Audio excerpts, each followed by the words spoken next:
I am pleased to report that my visit to Cambodia for the 40th and 41st ASEAN Summit was successful. Just tonight, before we left Phnom Penh, we met with the members of the Filipino community in Cambodia as the last event of the visit there.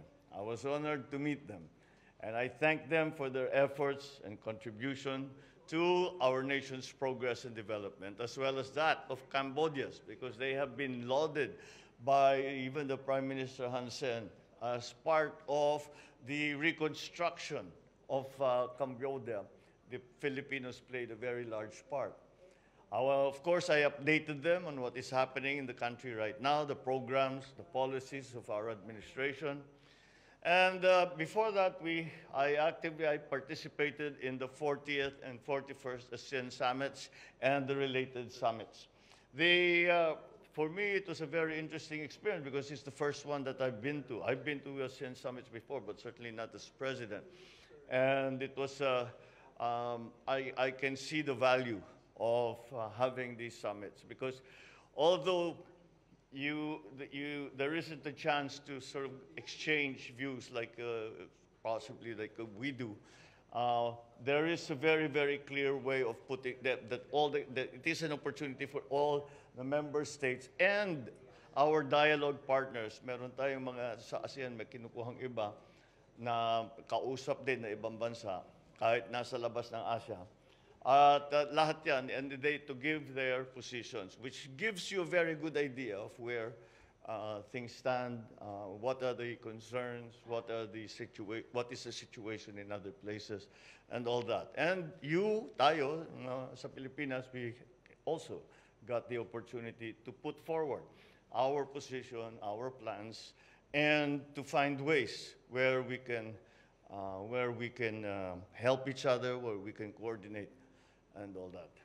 I think it was quite gratifying to see that there was a very large area of consensus amongst the ASEAN member states.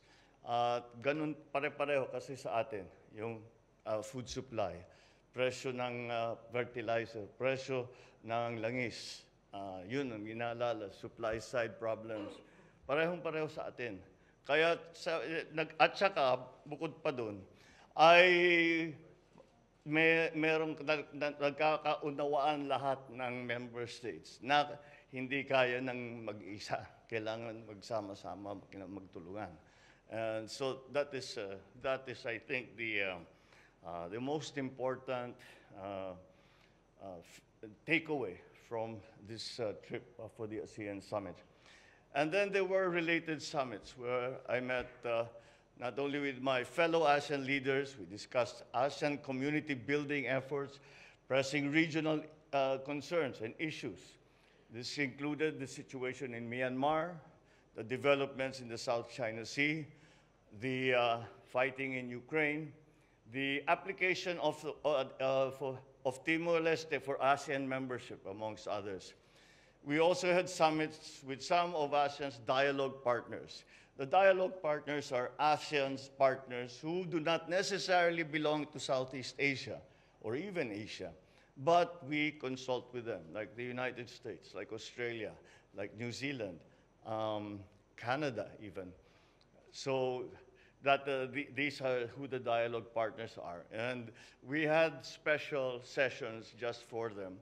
And we reviewed the progress of our relations so far and the initiatives and projects under ASEAN-led mechanisms. There was an exploration of possible new areas of cooperation. With our dialogue partners, we exchanged views, regional and international issues. We participated in a global dialogue, which happened this morning, with regional international organizations and discussed collaborative efforts on a comprehensive post-COVID-19 economic recovery. Andun yung IMF, Klaus Schwab was there, the Chinese professor who gave us a briefing on food supply. So it was really very, very instructive. And I'm happy to say that when I went up and spoke to this international, the World Bank was there, and I spoke to them, and it would seem that we thought in the same way that this is the direction that needs to be trod, because that's the way that will bring us to a better economic condition. So in all these meetings, I articulated our national interest and our commitment to working with ASEAN, our dialogue partners, to find common ground to address the issues affecting our region and to strengthen cooperation. I had bilateral discussions with Cambodian Prime Minister Hun Sen. I congratulated him on Cambodia's successful chairmanship of ASEAN this year. I also had bilateral meetings with His Majesty the Sultan of Brunei, the President of the Republic of Korea, the Prime Minister of Vietnam, and earlier today, the Prime Minister of Canada. In these meetings, we discussed how we can deepen the cooperation in key areas, and we exchanged views on important regional and global issues once again. We also had a roundtable discussion. That was the first event organized by the Department of Trade and Industry, and we are nurturing relationships. We talked about all kinds of subjects with these business leaders. They can open doors for our SMEs so that they can participate. Even SMEs can participate in the foreign market. I invited the business leaders to visit and have a look at what the opportunities that they might find in the Philippines, arising from the process of transforming the economy, given that it seems our direction for post-pandemic recovery is bearing fruit. Now I've jinxed it, haven't I?